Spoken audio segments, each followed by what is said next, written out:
பிரியமானவர்களே, அன்பர் இயேசுவின் நாமத்தில் வாழ்த்துக்கள்.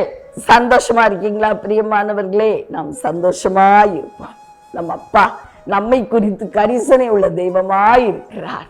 லேவியராகமம் 19ஆம் அதிகாரம் 2வது வசனம்.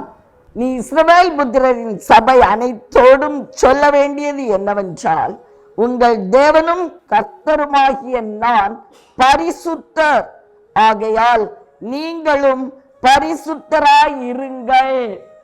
பிரியமானவர்களே, எவ்வளவு ஒரு அழகான ஆணை பாருங்கள், ஒரு கமாண்ட். பரிசுத்தராய் இருங்கள். உங்க அப்பாவாகிய நான் பரிசுத்தர், முற்றிலும் பரிசுத்தர். பிரியமானவர்களே, நம்ம கடைசி நாள்ல ஜட்ஜ்மெண்ட் டேல யார் முன்னாடி போய் நிற்போம்? நம் பரலோக தகப்பனுக்கு முன்பதாக நம்ம நிற்க வேண்டியது அவசியம். அருள்நாதர் இயேசு கிறிஸ்துவனுடைய சிங்காசனத்திற்கு முன்பதாக நாம் நிற்கும் பொழுது அவர் நம்மகிட்ட என்ன கேட்பாரு? எவ்வளவு படிச்சிருக்க அப்படின்னு கேட்பாரா? நீ எப்படிப்பட்ட குடும்பத்துல இருந்து வந்த அப்படின்னு நம்முடைய குடும்ப பெருமையை குறித்து அவர் கேட்பாரா? நீ எவ்வளவு சொத்துக்கு அதிபதினு கேட்பாரா? அல்லது உன்னுடைய ஹெல்த் கண்டிஷன் எப்படி இருக்கு அப்படின்னு தான் கேட்பாரா? பிரியமானவர்களே, அவர் கேட்கறதெல்லாம் ஒன்னே ஒண்ணுதான். பரிசுத்தமாய் உன் ஆவிய, உன் ஆத்மாவ, உன் சரீரத்தை நீ காத்து கொண்டியா? நீ காத்து கொண்டாயா மகனே?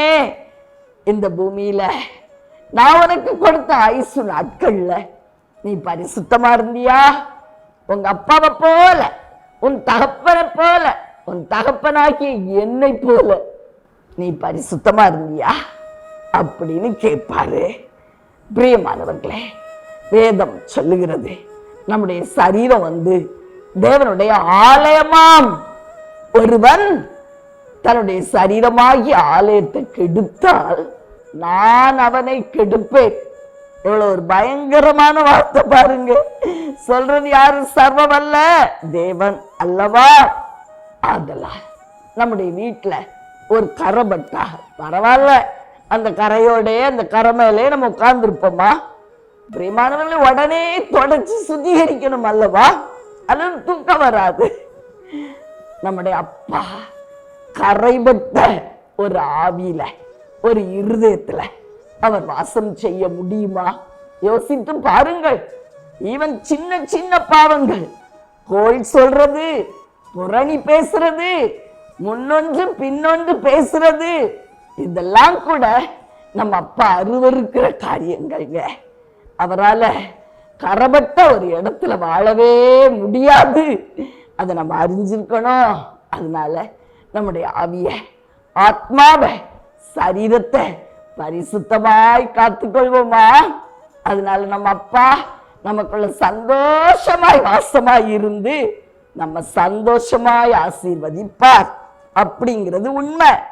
உங்களுக்காக ஜெபிக்கட்டுமா பிரியமானவர்களே?